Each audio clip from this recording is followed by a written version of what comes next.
జై లవకుశ చిత్రానికి సంబంధించి నిన్న సాయంత్రం టీజర్ ను రిలీజ్ చేసింది చిత్ర బృందం. జై లవకుశ చిత్రంలో జై అనే పాత్రను ఈ టీజర్ ద్వారా ప్రేక్షకులకు పరిచయం చేశాడు దర్శకుడు బాబీ. టీజర్ నిడివి తక్కువగానే ఉన్న జై పాత్రలోని విభిన్న నెగటివ్ షేడ్స్ ను ఆడియన్స్ కు కనెక్ట్ అయ్యేలా చేసి విజయం సాధించాడు ఈ యంగ్ డైరెక్టర్.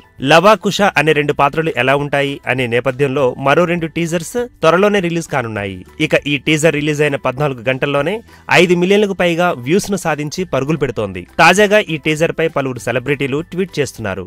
వీరిలో ప్రధానంగా మెగా ఫ్యామిలీ నుంచి వచ్చిన సాయి ధరమ్ తేజ్ ట్వీట్ చేశాడు. వెల్కమ్ టు జై అంటూ ట్వీట్ చేశాడు సాయి ధరమ్ తేజ్.